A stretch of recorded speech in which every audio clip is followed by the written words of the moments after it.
Hey everyone, welcome to Craig Vinyl. I believe this is episode 9.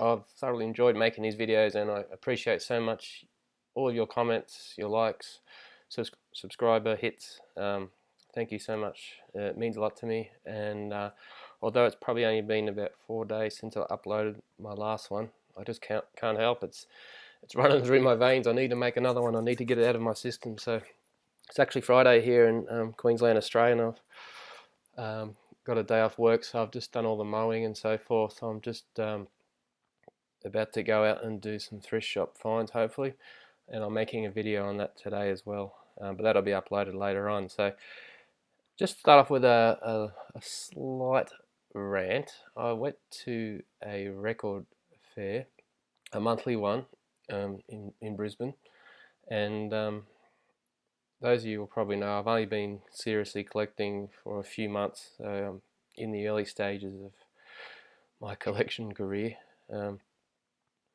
What I found was that when I first went to the record fair, it's very exciting and you're exposed to some phenomenal albums and you're learning so much.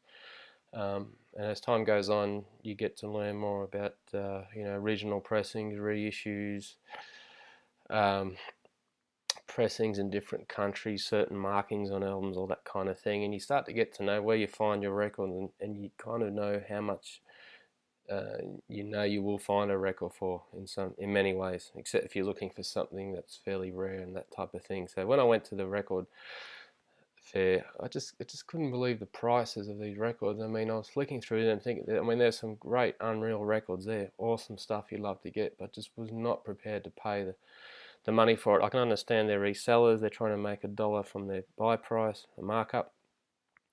So I felt a little bit disappointed, and for me it was probably more so about if you want to go there once a month, just pick up 1 or 2 records and that's it, and you don't look for records at any other times. Maybe that's great, but I mean, I had some money in my pocket. I didn't even break it out. I just could not do it. I just want to hear your thoughts on that. I just think, I guess maybe as my collection years go on, the things I'll be looking for will become harder to find. So maybe these type of record fairs, I will prepare to pay some more money for records. But at the moment, when I'm a young collector, there's plenty of records out there I can find that I want that are still a good price. So just love to hear your thoughts on that. Okay, some few recent vinyl finds. I've got about 6 or 7 here. Let's see what we got. Ray Charles, Volume 2, Modern Sounds in Country and Western. An original pressing, Australian pressing. I just love reading all these notes here. I think they're from the producer or the engineer, so forth. And there's one, the last paragraph on here, I'll just read. It just says, "However, I can't close without saying them. In all my years as a musician and record producer, I have never been more stimulated and excited than when I sit down at the control board in a recording studio and announce through the mic, 'Ray Charles, take 1. Thanks, Ray.'" I mean, you can imagine how good Ray Charles is, that the producers and so forth working with him in the studio. Just imagine those sessions. It would just be phenomenal. So look forward to that one. Steely Dan, Asia. Finally got a copy of this. Absolutely love the song Josie on this. And like with Ray Charles, there's some great liner notes in here. So I'm sure most of you have this album and are reading it, but there's this one bit here I read from Michael Palin. I don't know if he's the actor, I'm not sure where he fits in, but he says here, "The final cut, Josie, exemplifies Steely Dan's remarkable versatility, rich with images of random violence, copulation, drug abuse, loitering with intent, and other misdemeanors. This sociopathic jump tune is sure to become a classic zebra of punkadelia." Wow.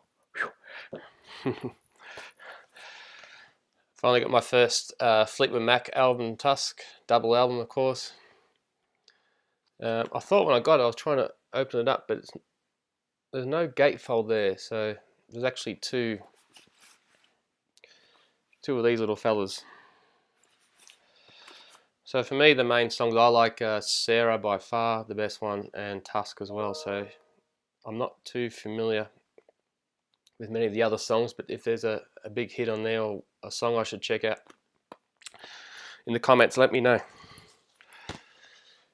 Stevie Wonder, Wonderland. So some hits from 63 to 74. You can have a look there. So plenty of hits, like Ray Charles. I was saying before, this guy is, to me, in the same sort of category of talent in the studio. And I saw him perform recently. Was that on the Grammys? I think it was. Man, he hasn't lost it at all, I don't think. I've got to have one of these Bee Gees. This is a hit. It's called Children of... Not hits, sorry. It's called Children of the World. 1976. The Bee Gees...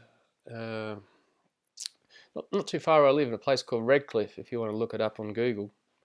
They erected a big statue of them.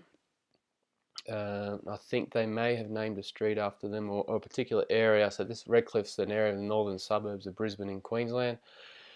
And where the boys grew up in that area. So it was nice that they had some, some thought given to their contribution to the community of Redcliffe, and quite rightly so, got a statue, and I think there's like a walk or something you can read about them, or a mural or something. So some Hometown Boys and all the good songs. I mean, You Should Be Dancing was probably the biggest one on here, side one, track one. A bit of disco, bit of poppy disco, never hurt anyone. Dire Straits Making Movies. Just a red cover, basically. I'm not sure what we got in here. I've got 3 Dire Straits albums now. So you go to red to blue. Just great musician. Mark Knopfler, what can you say? When I started learning guitar, sorry about the reflection here. Anyway, when I was learning guitar, I started when I was 16 years old. I tried to play a few Mark Knopfler songs, but very talented guy. Very hard for a young guitarist to try and learn to play his songs. Just one more. Moody Blues. Long Distance Voyager.